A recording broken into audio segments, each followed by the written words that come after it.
Well, good morning and good afternoon. It is a minute past our start time, and it looks like we have about 75 participants, and we want to welcome you all to the role of durable plants in a changing climate.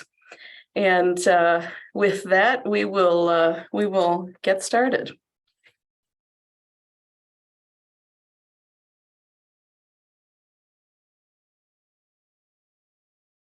So I will be your host.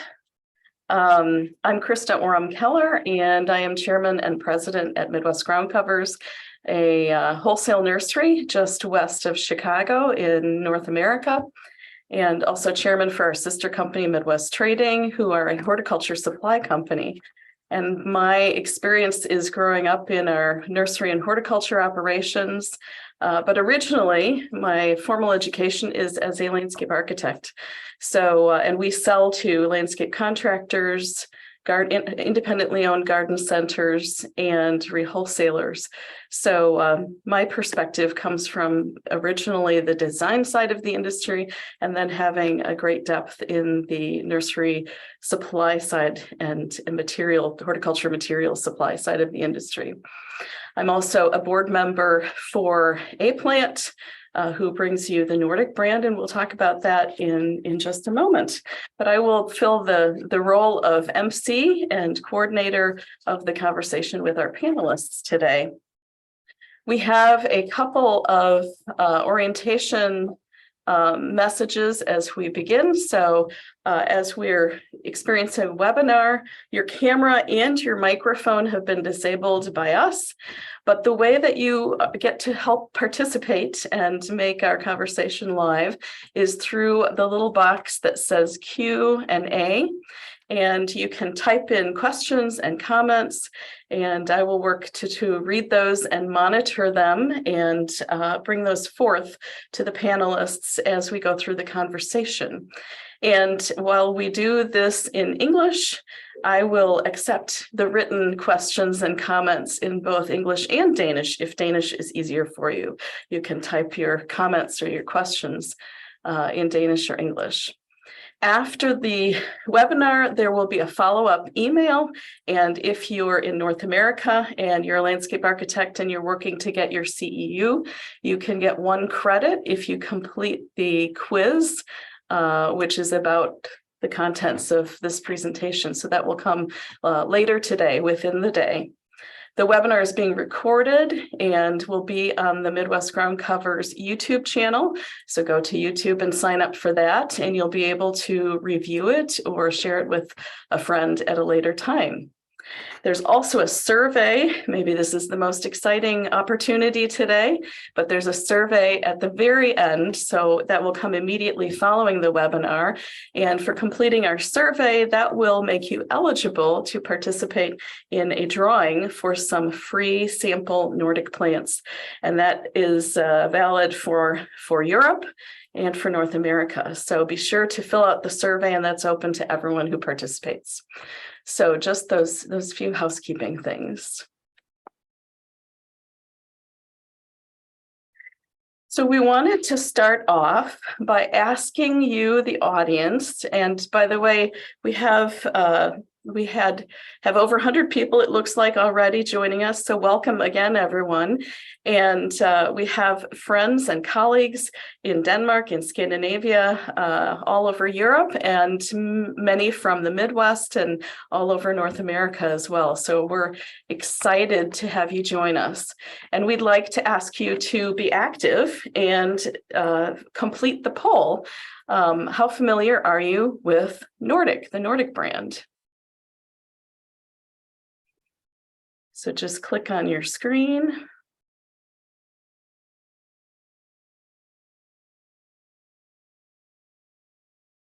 So it looks like few are very familiar. A good group is somewhat familiar, and many are really not familiar at all. So we look forward to giving you a kind of a quick overview here. And that you'll hear this A plant and you'll hear Nordic used together. So A plant is really a group of nurseries that are in collaboration to bring great plants into the northern European market and the North American market. And there are 7 nurseries. Some of us are the founding members and others are associates. So there are 7 participating in nurseries, and Nordic is a brand that we then introduced and brought to the market and trademarked in North America and in Europe in 2015. And there are at the moment, I think, close to or over 60 plants under the Nordic trademark. So very quickly, that's who we are, and we will focus the conversation primarily on Nordic and what the plants are. So our vision today came from we typically, these group of nurseries, we do some excursions together and work to learn and find plants, but also learn about the broader industry. And last fall, we had a trip to Holland, and it was probably our most diverse learning excursion in our history, in terms of both having diverse people and diverse interests that were represented, not just growers, and visiting nurseries, of course, but also gardens and sites that were using the plants. And in that experience, we ended up having the most interesting conversations as we had more diversity in our group and in our discussions. And it was from that our vision for today and the second webinar came about. So the vision is really to create a common ground to bring people from diverse disciplines in the green industry together so we can discuss topics that cross the areas of nursery growing, landscape design and maintenance, and public planted spaces, and to create an international discussion to kind of talk about complex challenges and topics and how we choose and use plants. And while we often come to a webinar, any kind of educational opportunity looking for answers, we will try to give you some answers. Part of what we hope is interesting is wrestling with some of these difficult topics where there isn't a simple answer, but the dialogue that we have might help us move in the right direction. So we wanted to ask you also, and kind of get your feedback. We asked, how familiar are you with Nordic? We wanted to ask, what is your level of concern regarding climate change? So if you could also participate here in this quick poll that we've got live.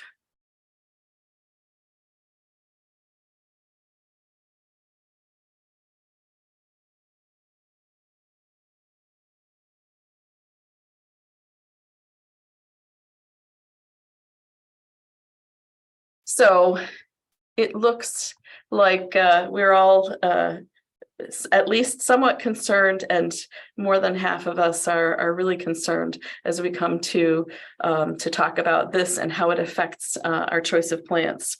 And I think we can agree that changes in microclimate, changes in climate, and particularly changes in weather patterns, the amount of moisture, the duration of droughts that we experience, and gosh, we've just been in touch with some of our nursery colleagues and horticulture colleagues out in California, where they're getting record rains, but still haven't refilled their aquifers.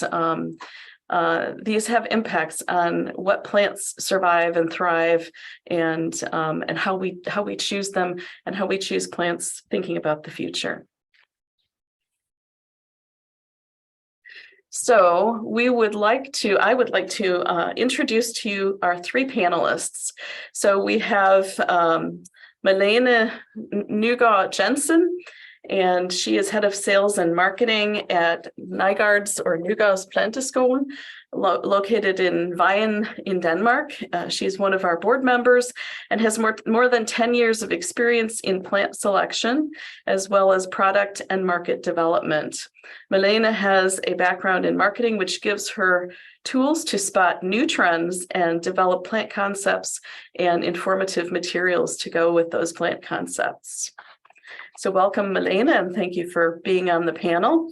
And we have Thomas Vejsnaes, who is a landscape architect with SLA, located in Copenhagen, Denmark. And he is a plant specialist in the internationally known nature-based design studio. He's also a guest lecturer in botany for landscape architects at the University of Copenhagen, and he gives lectures in planting design. He writes articles for the Danish Horticultural Society. He's from the Copenhagen office of SLA, and he's leading the planting research group and organizes internal training and planting focused visits. So welcome, Thomas. And we have Shannon McEnerney, who's our product manager here at Midwest Ground Covers. And obviously that she's located here in St. Charles together with me in Illinois in the United States. And she has been in the green industry for 20 years with experience in landscape design in the design, build, and maintenance arena. She also has experience in retail and floral design. At Midwest, she oversees purchasing and product line development and also coordinates work in our Midwest display gardens. Shannon is an ICN Pro specializing in perennials, and she's also a member of the Perennial Plant Association and is on the board of directors. So I'd like to welcome you, Shannon, and all of our panelists, Malene and Thomas, and thank you for agreeing to share this conversation. We're going to start with Malene, and she's going to give a little bit of background about one of our founding members in A-Plant and visionaries behind Nordic.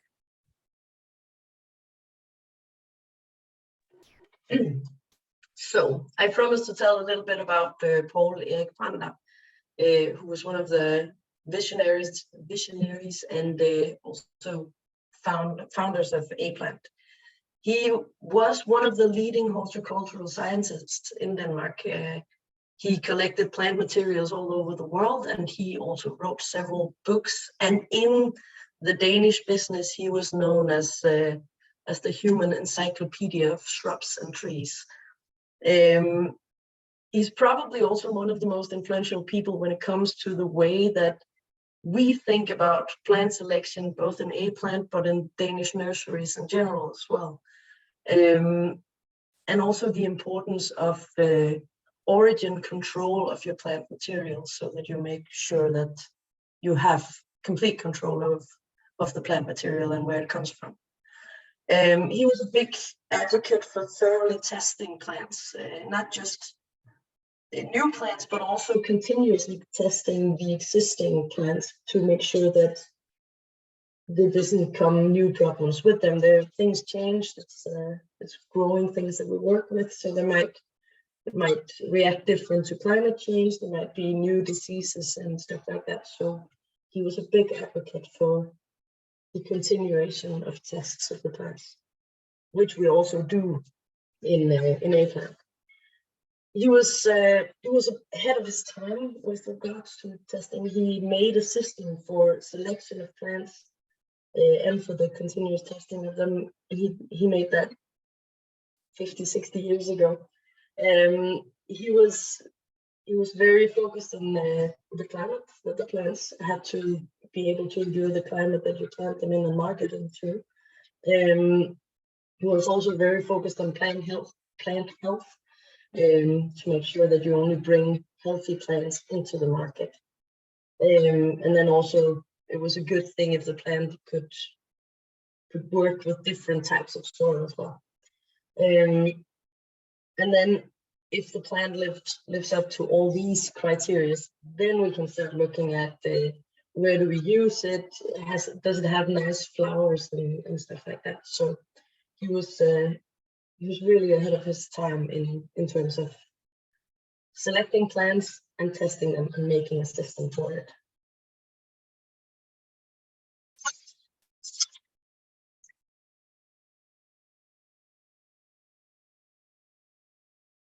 Malene, could you talk a little too about his? I know he talked to us in his later years, those of us with A-Plant, a little bit about his commitment to and his thoughts about the environment and plants in the environment. Yes, he talked a lot about how important it is that the plant fit to the environment where you plant it. So if it's a plant that you recommend for growing in a city, then it needs to be able to work with the environmental impact there. He also talked a lot about the biodiversity. Before that was really a thing in Denmark, he was testing plants to see if they had any value for insects and stuff like that. Thank you. Yeah, so it's very interesting. I think that's part of why we wanted to bring the conversation together. We have very similar issues, but the way they manifest themselves by region is different. But the whole concern about pollinators is very, very real and a high concern in both Europe and in North America, and it was that was one of the things he talked about, the value of the plant if it can bring some additional ecological and biodiversity value. Thank you. So we will, one of the things we wanted to talk about was the idea of plants as being durable. And we have kind of put these questions out. How do you define durable? What is a durable plant? What is durable in relation to a changing climate? And one of the things that we promote as a characteristic of a Nordic plant is that it must be strong and durable within the region in which you're using it. So, but what is durable and how does it relate to a changing climate or changing microclimate or weather? Now we can begin this discussion. So Shannon and Thomas, maybe you want to bring forth some ideas, your thoughts on how you define durable. What is durable? What is a durable plant? I mean, I can start because I actually think this is I've thought a lot about this since we start talking about this, and durable is a big thing and very important for especially landscape architects. What can grow in the city and what is durable in the city, because we always have. Of course, we have to choose the right plant for the right place, but the sites is often dynamic. We have sometimes it's warm, sometimes it's windy, sometimes it's dry. So a durable plant for me is a plant that actually can grow in many different situations. So sometimes, and especially with these climate changes where we have 2000, people in Denmark will remember 2018, and also this last year was extreme warm. So we need some plants that can actually grow in these hot situations in the city. And at the same time, sometimes it's very wet, and sometimes we have no winter, and sometimes we have winter. So for me, it's plant that we can rely on, and we know that they will grow and live for a long time in these complex times. I can continue, and I also think actually that maintenance also have something to say, for me at least, for a durable plant. I need a plant, and that's also the reason I think Nordic is interesting. I need some plants I can trust, not need to have a high level of maintenance. I don't want to choose plants that I know will will have a lot of will need a lot of pruning, or there's a big risk that they are sick or something like that. Because I know that the clients often don't have the money for actually keep this high level of maintenance. So I think that's also a part of doable, at least for me.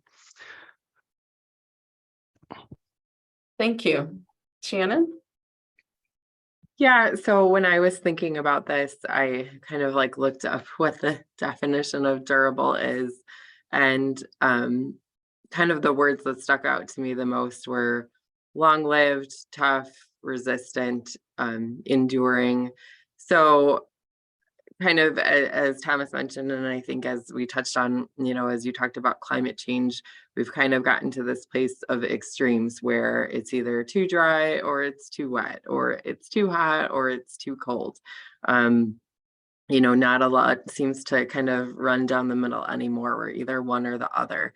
And it could be, 1 year, one year too dry and 1 year too wet. So really things that can, maybe a kinder word than saying abuse is things that can withstand misuse. So, salt and clay and wind and all those type of things that come into play too. But basically, I think what it comes down to is things that are adaptable. So they don't need this perfect set of conditions where, it always needs sun and this much water and XYZ. It's that if it's a little too shady or a little too sunny or, a little too much this way or the other on other conditions, is that it's going to be okay, that they can adapt to one condition or the other. That's well said. I also looked up the definition, and the definition I found was of durable was able to withstand wear, pressure, or damage. So it kind of relates to what both of you have said. Again, asking questions that are difficult and may not have very, very clear answers. As you're both talking about durable and the need for the plants, and I'm thinking about, how do we find those plants or identify them? In the long run, does that then cause us to have a narrower plant palette? And then what does that mean for biodiversity? I think that's a good question. And yeah, of course, if we're always looking for plants that can do all of these things, yeah, not every plant can do all of those things. But I think, I know there, that one of the topics later is kind of talking about aesthetics and does everything that's durable need to be kind of aesthetically pleasing in a sense? And I don't want to jump ahead, but I guess that my answer to that is probably no. But then of course the aesthetics are important in other roles. So I think there is that balance of kind of, this is your group of plants that kind of can do it all depending on your site. And then there still is that, maybe niche here and there for, and these plants fit into these other places well. And I will agree, and I would say you ask about if it would be narrow with the plants. I actually think it's just showing that it's much more important that we have this connection between landscape architecture and nursery industry, and looking for new, all the work Paul Brandner did. I mean, it shouldn't stop. It just should continue, and we should have more science in what can actually grow in this changing climate. Also, because I mean, we don't know actually what's going to happen. So we just need a huge palette of different kind of plants we can use, and I must say that I think that the next step in many ways is that also we look to forestry, where they're much more into the prurience and what kind of genetic material do we have. I think that would be something we also should do in the future to be more specific. That a species is not just a species, but yeah. That's also actually one of the things that Paul Egbrander worked a lot with, the genetic origin of the plant, and which is also what we brought into Nordic. So the Nordic plants, we know exactly what the genetic origin is of these plants.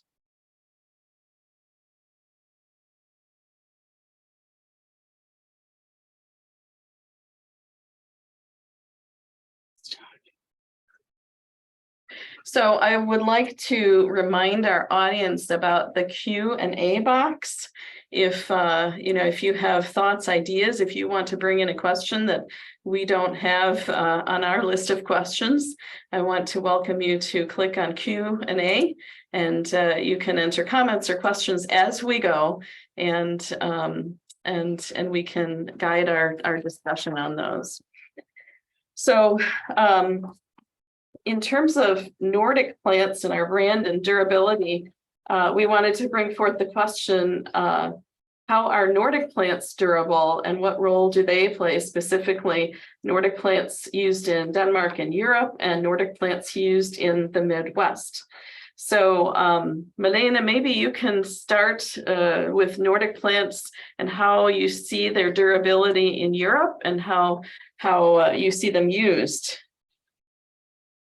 Yes, the durability in Europe, as I said before, we continuously test the plants. We have several test sites, one in the northern part of Jutland, in the part of the country where it's the coldest and a very tough climate. We also test on Zealand, where it's a little bit warmer and closer to or in a city environment. So we try to test the plants also in the nurseries where we produce them, to keep tracks of any new diseases, or how do you say, if the plants start reacting differently to climate change. So we keep track of these plants and continues to test them. And I think that's how we try to make sure that they continue to be durable.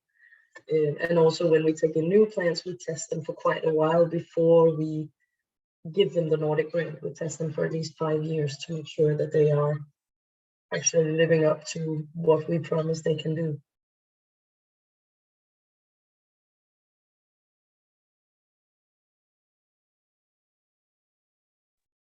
I guess I'll just touch on that, I guess, from a North American standpoint. There are a lot more plants in the program on the European or the Danish side. And it's important, and as we get to some of the plants we're going to talk about, for us to test things, because we can get a plant from Europe that's great over there and it doesn't perform the same way here. So it just really is about knowing how a plant is going to perform, and to be able to have confidence in its performance as we put it in the program. So our line, our North American line, is a lot more limited, but it is because we're just trying to keep things in the program that we feel really hold the traits of the Nordic program.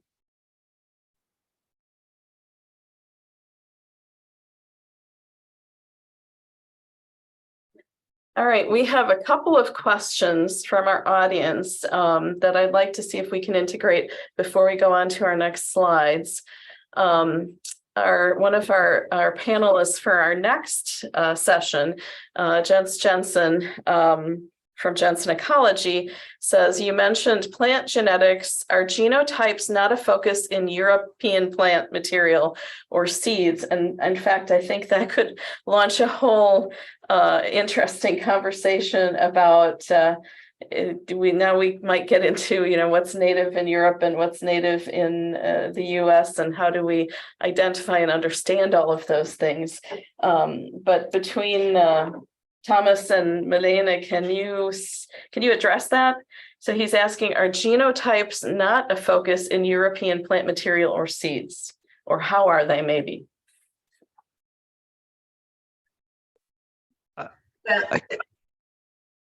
Do you want to go first, Thomas? I can start as leaders. I'm landscape architect. So for us, it's not like, of course, it have focus, and especially for all for not woody plants. That they begin to have a focus, but it's not like, especially for shrubs and trees, it's not really having focus for landscape architects or in the nursery. I would say, and Malene, then you have to correct me, but I would say it's not a focus in the nursery industry for landscape plants. Well, we are primarily in a nursery we produce a lot of plants, both to landscapes, but mainly to garden centers. And there it is a big focus, because this is how we know how this one plant is going to perform, especially if it comes from a seed. Then we need to know that it's a seed from the right line of, I don't know what exactly it's called in English, but the right genome line, and we need to make sure that it's a seed from the right origin. So it's a big focus for us. We have complete, we know exactly where the seeds come from and select the right areas for us. And the same with the plant material, that we may need to be able to make sure that it comes from the right area and the right plant. So we have a few other questions. One of the questions is, are Nordic plants always native plants?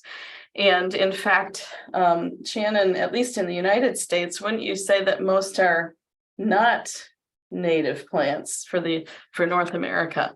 And the comment is, and I'm guessing this is landscape architects, so many communities want us to design with native plants, but is that even, but how is that relative with climate change? And I think that's a great question. We have another question from Julie Siegel. What about the dynamic that while trying to use more native, some seem to be less adaptable to climate change, or more adaptable, or requiring specific conditions? And I think that goes back to my question there about if we look for only durable plants and that meet so many of those requirements, then does our plant palette and our biodiversity become smaller? And that actually probably leads us into some of the conversation that we'll have in the next webinar, where we're talking about that blend of ecological design and aesthetics and client expectations. So I think we can take some of these questions up in that discussion that we have there. So we asked the three of you to choose one Nordic plant that is a favorite, right? And if we have 60 different Nordic plants, then that's hard to do. But we asked each of you to choose one that you see from your perspective and use as especially durable. So why don't we first talk about juniper Nordic blue? Yes. So yes, of the plants in the North American Nordic collection, they are primarily evergreens. But the one I chose was juniper Nordic blue, because I felt like it really did represent that durable aspect of kind of being able to adapt. So these pictures here, the picture on the bottom right, that is our modern Midwest matrix garden, and most of the plantings were installed just a few years ago in 2018.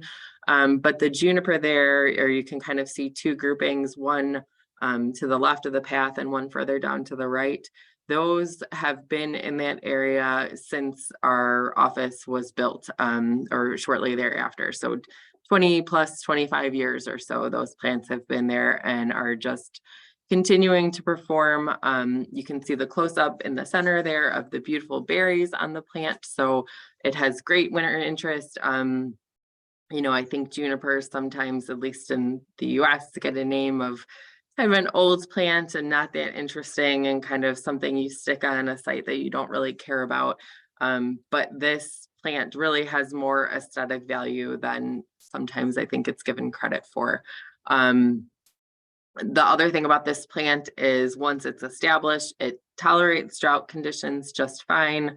So again, kind of going back to that adaptability. And I will say even in years where we have a lot of rain, it doesn't seem to impact this, where we're not seeing disease issues or pressure or things like that.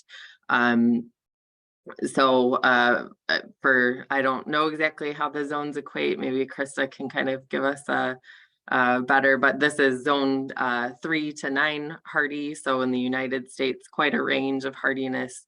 So again, just well versed for a lot of different sites. Yeah, Denmark, it would be a little milder climate than here in Chicagoland. And this Nordic plant should do really well in Scandinavia, all of Scandinavia, I believe. We have a couple of other, I'm going back to the questions and comments. So thank you to our audience members who are participating. Back to my question, I think I've asked a couple of times. One of our audience members says, I have to believe that durability will help expand our plant palette rather than reduce it. Climate change and newly emerging microclimates may help to increase our plant knowledge and our experimentation. How many research facilities are testing Nordic plants? And we actually have in Northern Jutland, there's a site. There's also a site on Shetland, Zealand, and of course here in the Midwest is where we're testing. So within our plant regions. There's a comment from Peter Orum, our founder here at Midwest Ground Covers, and he is pointing out that all Nordic plants, as we went into selecting them, were intended to have a mission or a specific use in the landscape. And this went back to Paul-Erik Brander's original vision. So we often talk about Nordic as plants with a mission. And today we're really talking about the mission of durability. So continuing on, whose favorite plant is next?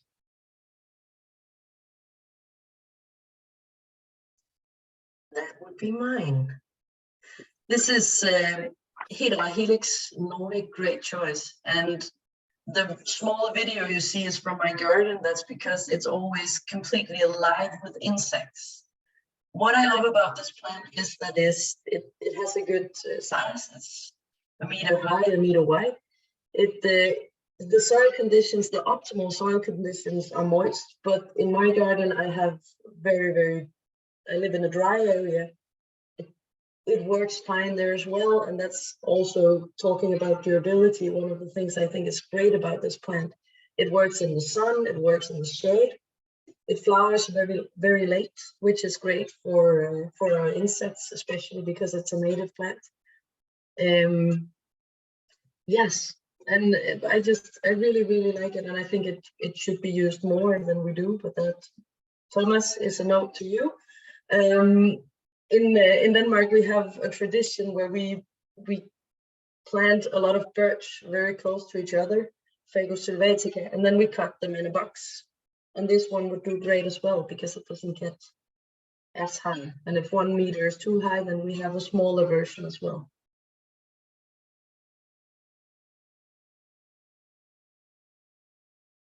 I like the video with all the bees. Thank you, Malene. Yes, it's hopeless to take a picture of them, but you see them flying around.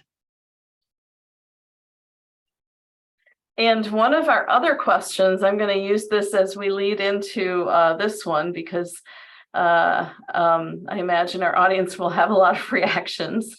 But one of the questions is, how do Nordic durable plants relate to invasive species? So this is Thomas's his favorite plant that he wanted to share from a durability standpoint. So they certainly differ what works in the different regions. Yeah, exactly. I didn't know when I choose this one, and I must say it's very difficult to actually choose a favorite plant. But this plant, I think it's not used enough, at least in Scandinavia, in urban conditions. It's like the two others, very adaptable for a lot of sites, and for me and the way we design in SLA, it's really good because it's quite open branches and can grow more or less many places, and then it's very good for the biodiversity in Denmark. It can flower for a long time. The insects love it, and it's feeding plant for some butterflies, native butterflies here. And then the berries is also very good for the birds. So in that way, it's really a plant. Maybe it's not the biggest and the most beautiful one, but it's really good to put into planting schemes for the biodiversity. And I could take the next slide at the same time, because this is one of our projects. I think the Danish people maybe would know it. It's St. Kilds and a climate adaptable project there. Before there was a big roundabout, and now it's more or less, we have tried to put nature into the city. That's the way we work. We think that nature is in many ways a way we can solve a lot of our problems in the urban cities, and we need nature close to where we live to. And here I think there come a picture later on from this site, but here is really trying to put forest and a lot of different biotopes, and I can say we are not only selecting native plants, and this is a project where we have selected a lot of native plants, but also a lot of non-native alien plants. And that's because it's so difficult actually to have. We also want big trees. We also want trees, and we're not having native plants we're not having so many native plants as you have in North America, and because of the climate changes and the city, it's going to be more and more tough to grow there. And we want big trees there too, because big trees on a long term is also important for the city and where we live. So here we have put in, I would say, more than 100 different species of trees, but we're also measuring. If you take next. But we also we are interdisciplinary office, so I always work together with the biologist for securing that we actually have that we support the local biodiversity and that so we know which species would be good for what's realistic to actually support in that area. And here we have that. I took this slide with this slide because it shows also a bit about the aesthetic things we try to do. We're not on the left hand. You have a lot of the trees we normally would select, and on the right hand, it's more like I would call lollipop trees. That's tree we would never use in our project or try not to use, because it's too. It's not the nature aesthetic things. That's also the reason it's difficult to select just one species. There's a favorite species because we also have a very long plant list for all our projects, and we choose.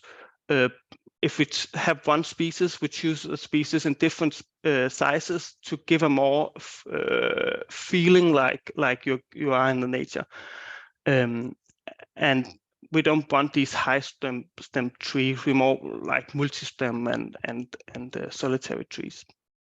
But of course, we also look at how do the flower, or do they have any beautiful autumn colors? But it's not that's not the reason for choose them. We have other reasons to choose the plants. I think that's what I had to this slide.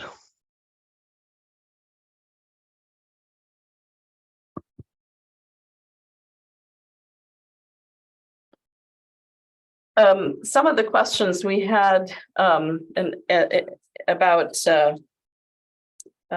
thinking more about climate change and microclimate.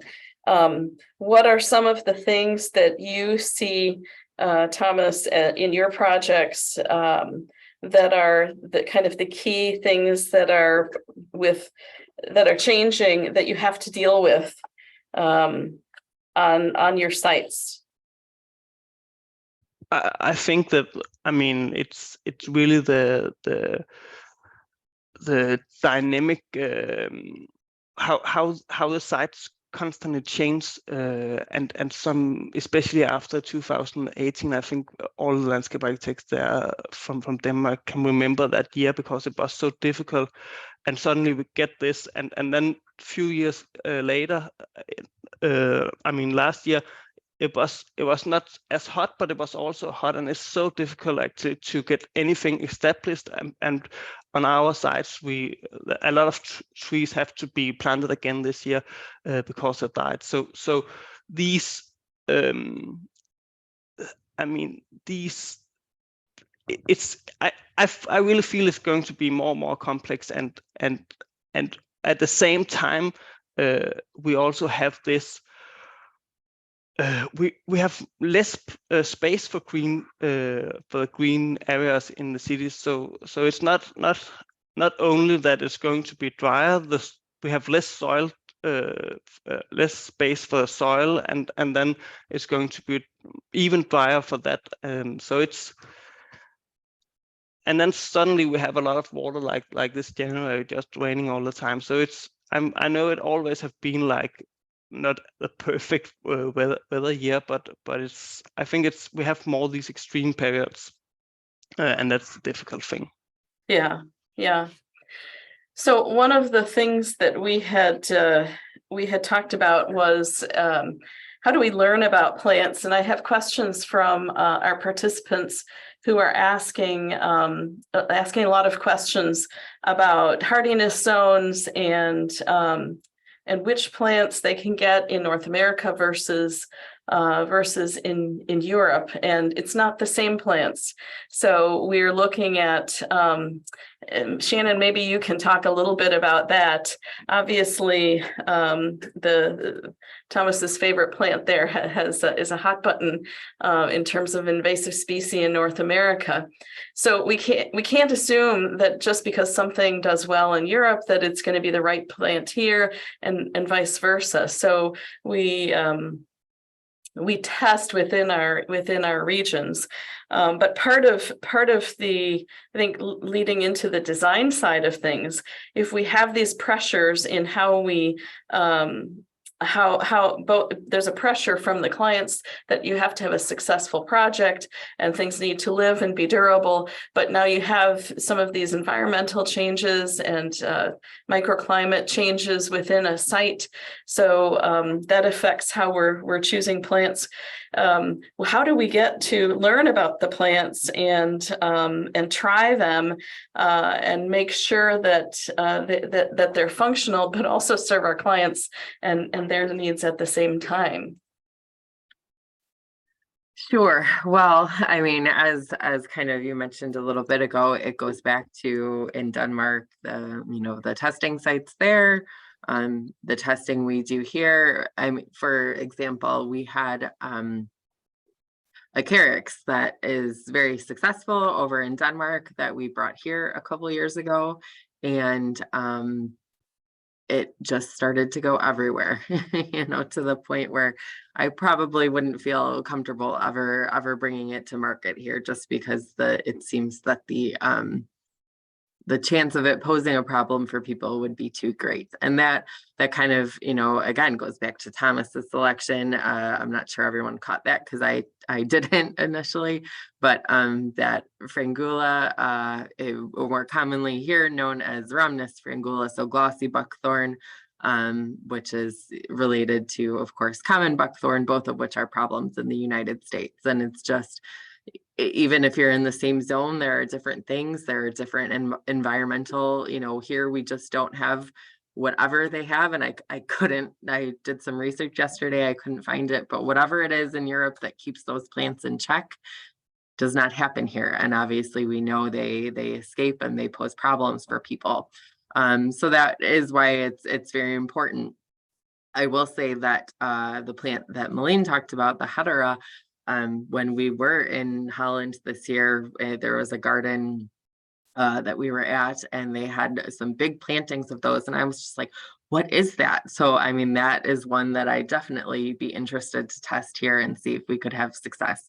And at this point, I have no idea. It could, again, we have to do it in a controlled way because plants could pose a problem for us here. But yes, that is why it all comes down to testing, and I guess from the hardiness standpoint too, of being willing to maybe something has only been tested as zone, what equates at least for here in the Chicago area, we're zone 5, so maybe it equates to zone 7 or something over in Europe. And so it's being willing to take the risk to say, okay, this might not be hardy for us, but let's give it a shot and see what happens. Yeah, I think that part of what you said there, careful testing, is important. And some of our questions here are asking about, is there like a prescribed general limit on heat tolerance for Nordics and for Nordic plants? And generally in North America, our testing is happening here at Midwest in Chicagoland or the greater Chicagoland area. So we're looking for what makes that durable and good looking aesthetic response too in our region. And Nordic in Europe is really about Denmark as the testing point and the durability point. Maybe kind of shifting our focus of our thoughts and questions. How do we know if we are guessing right for the future as we guess about climate change and guess about how biosystems react, adapt, and change? So I guess that goes back to a little bit of your comment about the careful testing, but there's also, I think there's you have to kind of speculate. There's modeling happening about what the changes mean, but there's so many nuances when we talk about soil and soil moisture and how other things may be changing and how the interaction happens. So any thoughts or comments from the three of you about kind of guessing for the future? I can say that I think, of course, we know it would be warmer, but we don't know how it will be. So I think the most important thing is that we use a lot of different plants, have a huge diversity in our palette of plants. Also because it's not only with climate changes, we also know there come a lot of new diseases and other things. So it's important not to have a very narrow limit of plants material to use, and also important to get enough new species, I think, for using in the cities.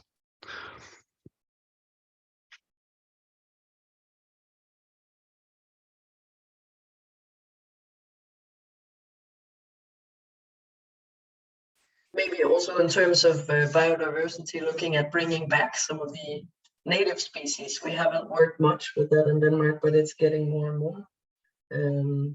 So we have some native species that we are testing right now, and which will hopefully make it into the Nordic assortment. So that's also a way to move, because we can hope that the native plants are maybe more durable in our climate with the changes that we're seeing. Yes, I think we could potentially do a whole conversation about native, thinking about both North America and how that topic comes forth in Europe and regions of Europe. There were several questions about, well, native to where, native to which region, and that brings a whole other question.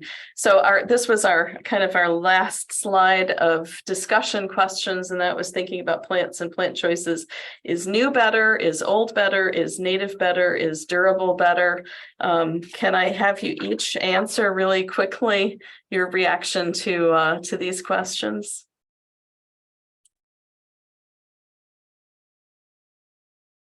Well, I guess I would say I think it's a probably, I don't think anyone's better than the other. Maybe it's a mix, you know, there's definitely benefits to all of those things, and probably, you know, not as positive, but well, I don't know about not as positive, but yeah, I don't think, as with most things, that you can just go down one road. It's a mix of using all the plants that are going to work effectively together. I would agree on that, and I also think I think we could take a whole day just talking about native and non-native plants, but I also think that we need the old materials, but we also need some new materials, and yeah.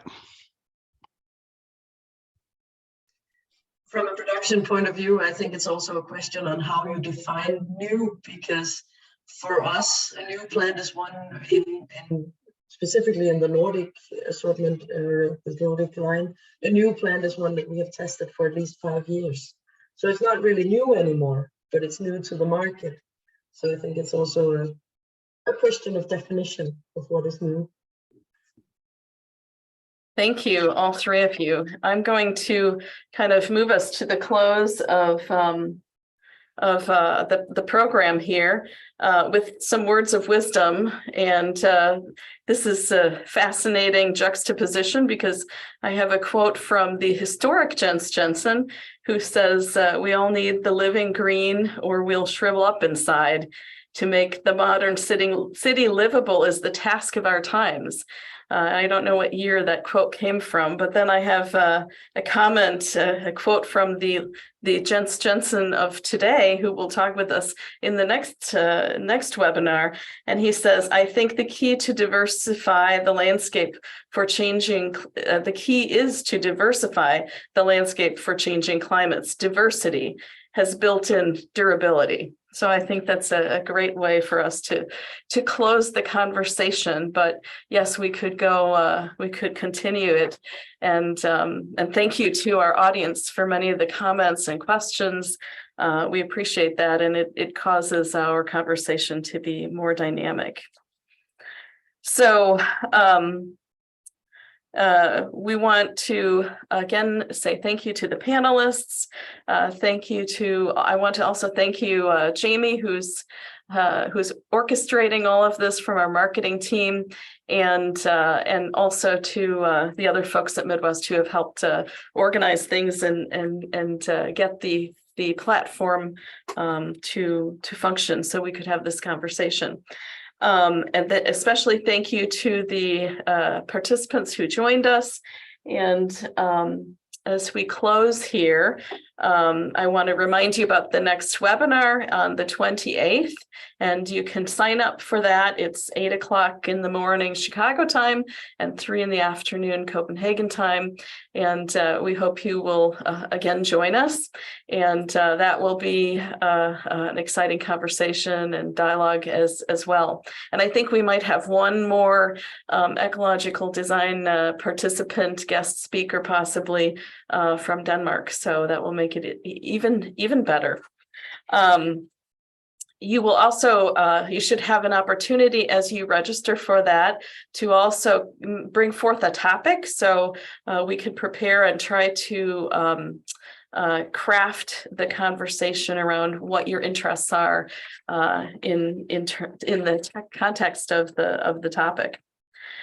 Do not forget to take the survey, because again, that makes you eligible. It will come right after we close the webinar, and it will make you eligible to be in a drawing for sample plants here in North America in the greater Midwest, or in Denmark and Europe. So make sure you fill out the survey, and you'll be entered into that drawing.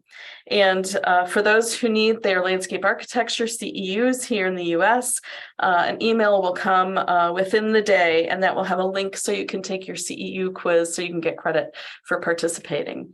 So with that, again, thank you to everyone who participated, and let us know if you enjoyed this conversation. And we have the one more that is scheduled, but if you really like it, we can schedule more and expand our conversation. So thank you, and have a great rest of your day wherever you are.